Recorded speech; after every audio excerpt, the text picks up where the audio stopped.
Gazeti la Habari Leo, gwiji la habari Tanzania, limeweka habari kubwa kabisa, nasema CCM ya kazia kilimo biashara, na ambapo Samia ahidi kuendelea kutoa ruzuku, asema hatachoka kusaka masoko, lakini pia asisitiza kuweka akiba kwa ajili ya bima ya afya. Ukurasa wa pili kuna undani wa taarifa hii, na taarifa nyingine naambiwa Dr. Mwinyi ahidi mradi wa bilioni 64 maji Unguja.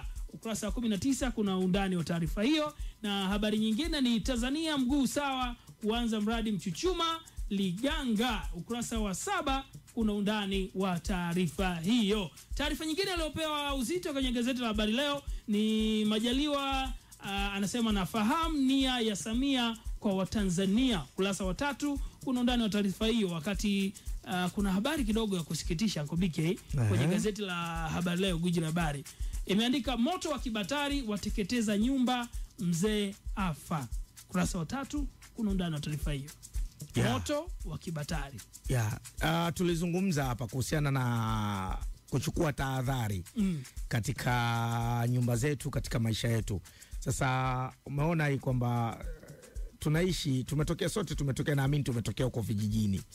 Lakini kumekuwa na kutokuwa na uangalifu na kuchukua tahadhari katika maeneo yetu hayo. Utaona kwamba huu ni moto wa Kibatari ambao umeenda kusababisha maafa kwa mzee huyu, ambaye pengine inawezekana kwamba hicho Kibatari kiliwekwa karibu na vitu ambavyo vinashika moto.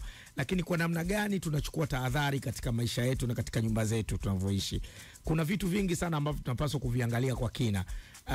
Tukiachia kule vijijini ambapo na bado hata leo baadhi ya maeneo mjini bado watu wanatumia hivi batali, sababu imekuwa kama ni asili sasa.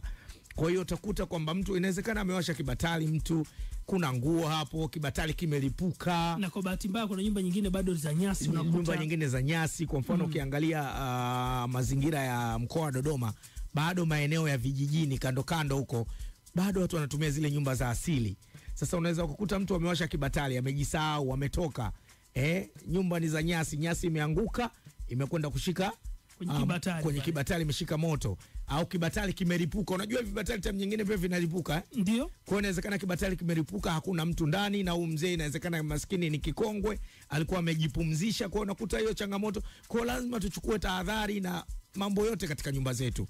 Iwe ni vijijini ama mijini, tuangalie vifaa vyetu viko katika ubora gani, tumevihifadhi kwa umakini kiasi gani, ili tuweze kuepuka hizi changamoto ambazo zinajitokeza, ambazo zinakwenda kukatisha uhai wa binadamu ama kumwacha binadamu akiwa na ulemavu wa kudumu.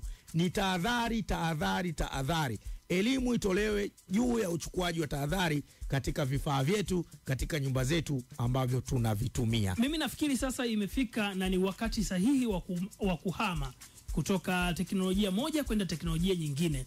Angobiki, sasa hivi kuna taa zinazochajiwa kwa mwanga wa jua. Labda tuseme kwa maeneo ya vijijini labda umeme hujafika kwa mfano, lakini kuna hizi taa ambazo ni za bei nafuu kabisa, taa ambazo ni za kuchaji kwa mwanga wa jua, ambayo zile athari zake kama itatokea ni kidogo mno, kwa sababu mambo yanaenda. Mimi nakumbuka wakati tunasoma kule shuleni, baadhi ya wanafunzi, wale wanafunzi wanaokaa shule za bweni, huwa kila mwanafunzi anakata akati, si ndio bwana?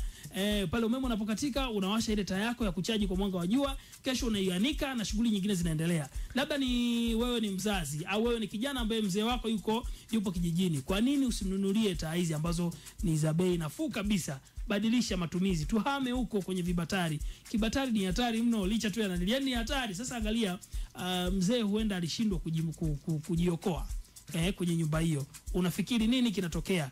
Unafikiri nini msikilizaji, wewe ambaye bado unatumia Kibatari sasa hivi wakati kuna taa za kuchaji kwa mwanga wa jua? Kama ni kigezo cha kusema, na uzuri zile taa za mwanga wa jua Ngobike, inaweza kachajiwa kwa umeme na inaweza ikajichaji yenyewe kwa mwanga wa jua. Kwa hiyo ni kitendo cha kuianika, kama ni babu anatoka na anika, anaendelea shughuli zake na maisha mengine yanaendelea. Tunapata break msikilizaji, tayari ni